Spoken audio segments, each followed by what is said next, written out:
Այսօր մենք բավականին ծանր դաս ունենք, որովհետև խոսելու ենք այն մշտարդիական թեմայի մասին, թե ով է ընդհանրապես մեղավոր։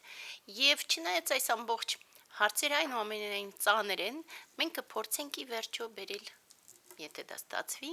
դրական եզրակացությանը։ Եվ այդպես առաջին հերթին մենք պետք է հասկանանք մի տարուց ավել անցավ վերջին ցույցերից, հիմա էլ արդեն շոկ է, ոչ մի առանձնապես բողոք այլևս նորից չի սպասվում եւ լավագույն դեպքում մենք կարող ենք հույս ունենալ, որ աշնանը նորից պայքար կգնա։ Այնուամենայնիվ դիտարկենք, թե ինչ ունենք մենք փաստացի երկրում այսօր։ Մենք ունենք առաջինը, բարձր մակարդակում ամենածանր, մենք ունենք լուրջ ճգնաժամ կորուստների հետ կապված։ Ընդ որում շատ կարևոր է, որ երբ որ մենք դիտարկում ենք կորուստների ճգնաժամը, մենք պետք է դիտարկենք ոչ միայն մարդկային կորուստներ, որոնք որ իհարկե շատ ցավալի են, հողերի կորուստներ, որոնք որ եւս շատ ցավալի են, այլ նաեւ հոգեբանական առումով կորուստներ, որովհետեւ մենք այն մեր որոշակի հաղթանակների, որոշակի ձեռքբերումների եւ այդ ամբողջի կորուստի հետ միասին ունեցանք լուրջ ճգնաժամ, հենց ազգային գիտակցության, մարդկանց հոգեբանության մեջ եւ այլն։ Սա մեկ։ Երկրորդը, մենք ունենք ազգային, եկեք այդպես ասենք, ազգային ակտիվների մինիմիզացում։ Ինչու՞, որովհետև առաջինի պատճառով, այսինքն երբ որ դու կորստի ճգնաժամի մեջ ես, չի լինում արարման եւ որևէ ձգտում։ Այսինքն որևէ հավակնությունները, արարման ունակությունները, նոր բաներ ստեղծելու եւ այլն, իրենք պարզ է, որ անկում են ապրում եւ ըստ այդմ այն ամբողջ ռեսուրսները, որոնք որ մենք կարող ենք ունենալ ազգային առումով, այլևս չեն աշխատում։ Երրորդը, մենք ունենք դավաճան իշխանություններ, սկզբից մինչև վերջ, եւ դա բավականին ծանր հարված է բոլոր իմաստներով, բայց մեղքին մենք կգանք մի քիչ հետո։ Մենք ունենք արտաքին լուրջ սպառնալիքներ եւ դաշնակիցների փաստացի բացակայություն, ինչքան էլ դա ցավալի չէ, բայց պիտի խոստովանենք։ Մենք ունենք լուրջ տնտեսական ճգնաժամ, բիզնեսների, գոնե միջին բիզնեսի ավերում, գրեթե ամբողջությամբ, գների ծանր աճ, այն պարագայում, որ ընդհանուր միջազգային մակարդակում տնտեսությունը եւս անկում է ապրում եւ դրա հետ մեկտեղ երկրի ներքին վիճակը ել ավելի անհանգստացնող է։ Եվ այլի մենք կարող ենք այդպես թվարկել, ես միշտ ընդգծում եմ նաև, որ մենք ունենք ապօրինի միգրանտների ստվար զանգված, որոնք որ փաստացի ինվազիվ են մեր երկրի համար, ինչու որովհետև մի կողմից իրենք բերում են իրենց արժեքները, իրենք բերում են հիվանդություններ, որոնցից մենք չունենք իմունիտետ, եւ իրենք փաստացի նաև լուրջ վտանգ են ազգային անվտանգությանը։ Եվ դրա հետ մեկտեղ մենք ունենք մանր, բայց չնայած որ մանր, այնուամենայնիվ նաև ինչ-որ առումով լուրջ խնդիրներ։ Մենք ունենք Երևանում ենթակառուցվածքների փաստացի ավերում, որովհետև բոլորը արդեն տեսնում են, որ բարբերաբար կամ հոսանք չկա, կամ ջուր չկա, կամ գազ չկա եւ այդպես շարունակ։ Եվ Երևանը չի ձգում, պարզապես չի կարող ձգել այն անընդմեջ կառուցվող շենքերին ու նորից պարզ չէ ում համար են կառուցվում այդ շենքերը։ Դրա պատճառով կոյուղին չի ձգում, առնետները շատանում են, ագրավների մասին արդեն վաղուց սովոր ենք եւ այդպես շարունակ։ Սա այն պատկերն է, որը մենք ունենք։ Շատ ծանր պատկեր է, բայց երբ որ թվարկում ենք, շատ կարևոր է այստեղ ասել, մենք ոչ թե վատատես ենք, այլ ցավոք սրտի շատ օբյեկտիվ ենք։ Մենք իրատես ենք եւ տեսնում ենք, թե ինչ սարսափելի իրավիճակի մեջ ենք մենք հայտնվել։ Եվ հիմա փորձենք արդեն դիտարկել իսկ ով է մեղավոր։ Հիմա նայեք, այդ հարցը իրականում ինքը շատ ոչ միանշանակ է։ Ինչու, որովհետեւ կարող են լինել պատմության մեջ իրավիճակներ, երբ որ այդ հարցը այդքան էլ ակտուալ չէ։ Ըստ այդմ, օրինակ, սոցիոլոգները միանգամից ասում են, կարևոր չէ դիտարկել, թե ով է մեղավոր, այլ կարևոր է դիտարկել ինչ անել։ Հոգեբանները միանգամից դիտարկում են, որ պետք չէ քննարկել, թե ով է մեղավոր, որպեսզի բարդույթներ չառաջացնեն մեղքի զգացողությունները։ Ուսմունքում մենք ասում ենք այլ բան։ Մենք ասում ենք բոլորին փորձում ենք վերաբերվել անմեղության կանխավարկածով, այսինքն մտածելը, որ մյուսները մեղավոր չեն, մեղավոր ենք մենք։ Եվ մենք մեղավոր ենք իհարկե։ Մենք մեղավոր ենք տարբեր առումներով եւ մենք կդիտարկենք մեզ նաեւ տարբեր ոլորտներում մեր մեղավորությունը, այնուամենայնիվ, տեսեք, թե պատմության տեսանկյունից, թե արդարադատության շատ հստակ անհրաժեշտ է դիտարկել, թե ովքեր են մեղավոր։ Եվ մինչև մենք չդնենք այդ դասավորությունը, թե ով է մեղավոր եւ ինչում կոնկրետ, մենք չենք կարողանա ընդհանրապես գնալ զարգացման ճանապարհով։ Դա աշխատում է նաև մարդու անհատական կյանքում, առանձին վերցրած մարդու համար դա մշտապես եւս աշխատում է։ Մարդ պետք է կարողանա դիտարկել ով եւ ինչում է մեղավոր, ըստ այդմ ընդունել սեփական մեղքը, որոշակի ձևով եւ ապաշխարել եւ զղջալ եւ դրանից հետո որոշում կայացնել, որ այլևս ուղղելու է այդ ամբողջը, դրանից հետո սկսվում է զարգացումը։ Նույնը պետության համար է, բայց արդարադատությունը, քանի որ պետության հիմքն է, արդարադատության տեսանկյունից, մինչև մենք չենք դնում մեղավորների շարանը եւ մինչեւ որ ամբողջ բոլոր մեղավորները չեն պատասխանատվության ենթարկվում, պետությունը չի կարող լինել կայուն եւ դրա համար քայլ առ քայլ դիտարկենք ովքեր են մեղավոր եւ իհարկե բնականաբար մենք սկսում ենք իշխանություններից։ Սա մշտապես այդպես է, մշտապես պետության խնդիրները դիտարկելուց մենք պետք է սկսենք իշխանություններից։ Էլուր 2025 թվականին այս սարսափելի 5 տարի ամփոփելով մենք կարող ենք հստակ ասել, որ իշխանությունների մեղքը սարսափելի է։ Բայց երբ որ ես դիտարկում եմ նորից ինչումն է մեղքը, գիտեք շատ տարբեր է։ Մենք կարող ենք թվարկել ընդհանուր առմամբ, որ իրենք ողբալի ոչ կոմպետենտ են, որ իրենք տգետ են, որ իրենք թալանում են եւս երկիրը, չնայած ոմանք ասում են, որ լավ գոնե իրենք քիչ են թալանում, մենք չի շատի տարբերություն չենք դնում, մենք ասում ենք թալանում են։ Այն ընդհանուր մթնոլորտը, որ հիմա ձևավորվել է եւ այլն, այդ ամբողջը կա իհարկե, բայց առանցքային մեղքը նորից եւ նորից մնում է դավաճանությունը։ Եվ ինչու։ Մենք դիտարկում ենք, օրինակ շատերը ասում են, որ դավաճանությունը հոգեբանական տերմին է, ոչ, դավաճանությունը իրավական տերմին է, եւ շատ կարեւոր է միշտ հիշել, որ ինքը իրավական տերմին է։ Բայց երբ որ այսօր մենք փորձում ենք ամփոփելով դիտարկել, թե ինչում են մեղավոր, մենք պետք է դիտարկենք, որ ոչ միայն պետության հանդեպ դավաճանության, այլ նաեւ ամեն դեպքում ժողովրդի, որի իշխանություններն են իրենք, երկրի, որի իշխանություններն են, եւ ազգի, որի գոնե մի մասը իրենցից ներկայացուցիչներն են։ Սա շատ ավելի ծանր մեղք է։ Եվ դրա համար, երբ որ ես նայում եմ շուրջը ու տեսնում եմ առաջին հերթին այդ սարսափելի հուսահատություն, շատերի կողմից այնքան հուսահատություն մեծ, որ արդեն կարելի է խոսել լուրջ հանձնվածության մասին, խորքային դեպրեսիաներ եւ այդպես շարունակ, այդ ամբողջի մեղավորը իշխանություններն են։ Եվ մինչև իրենք պատասխանատվություն չկրեն դրա համար, պատասխան չտան այդ ամբողջ գործած մեղքերի համար, մենք չենք կարողանա առաջ գնալ։ Սա առաջին մեղավորության թվարկումն է եւ առաջի հիմնակարն է մեր այսօրվա դասի մեջ։ Դրան իհարկե կարելի է գումարել նաեւ հեղափոխության կեղծ լինելը, որովհետեւ փաստացի մենք իրավական առումով եւս չենք ունեցել հեղափոխություն, մենք ունեցել ենք իշխանափոխություն, այնուամենայնիվ հոգեբանական առումով իրենք շատ բացասական դեր են ունեցել, որովհետև այն ամբողջ պորտկումը, որ այնուամենայնիվ ժողովրդի մեջ եղավ, շատ արագ կոտրվեց, երբ որ 2 տարի անց ժողովուրդը հասկացավ, որ այդ ամբողջը եղավ զուտ Արցախը հանձնելու համար։ Սա իշխանությունների մեղավորությունը եւ անցնում ենք երկրորդ կետին։ Երկրորդ մեղավորը իհարկե ընդդիմությունն է։ Եվ երբ որ մենք խոսում ենք ընդդիմության մասին,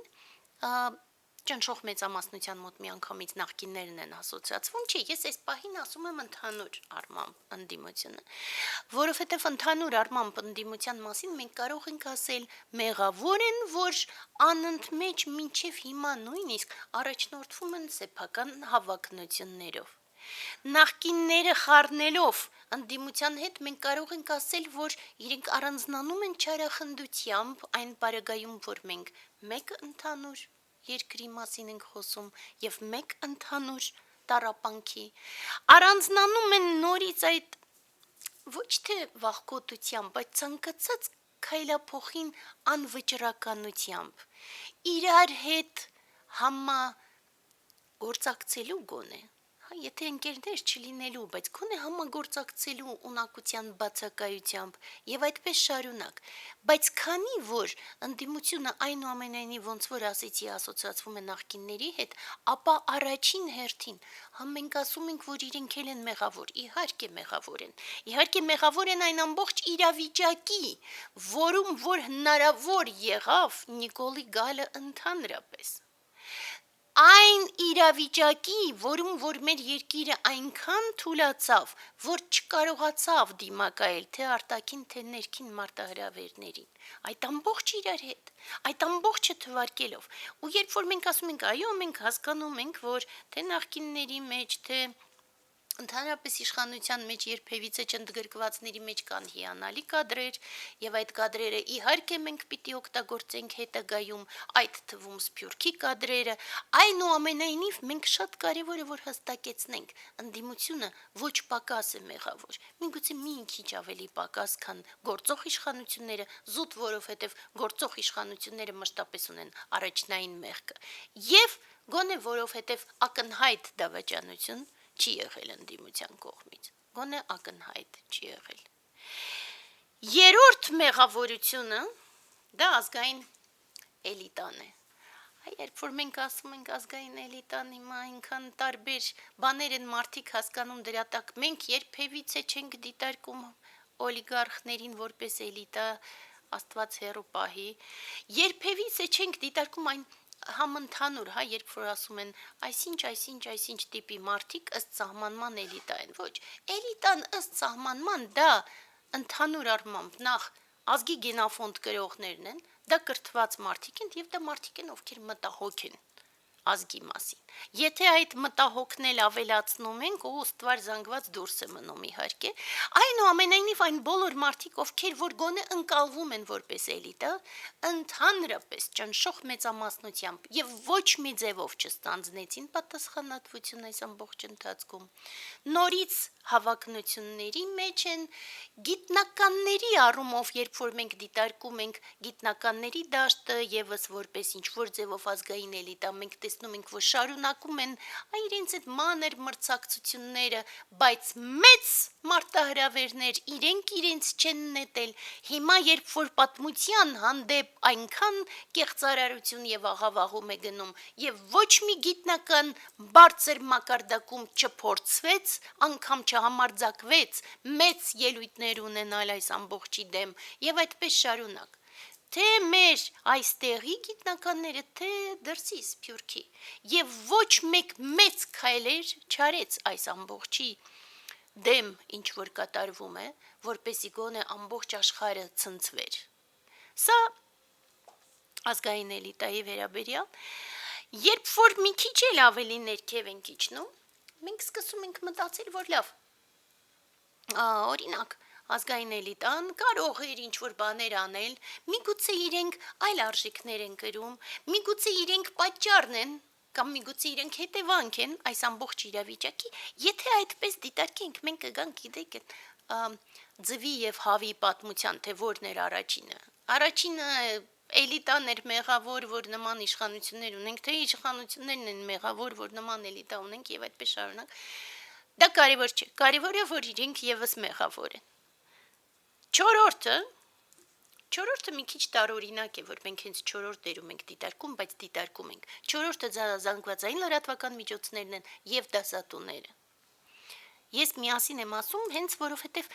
այդ երկու զանգվածն է, որ աշխատում է մարդկանց հետ ամենաշատը։ Եվ ոչ մեկ այս ամբողջ ընթացքում չփորձեց փոխանցել գաղափարական կողմը այս ամբողջի։ Իհարկե զանգվածային լրատվական միջոցների որոշ հատվածը այնուամենայնիվ փորձում է եւ հուսամ դեռ կփորձի այս ամբողջի դեմ ինչ որ ձևով պայքարել։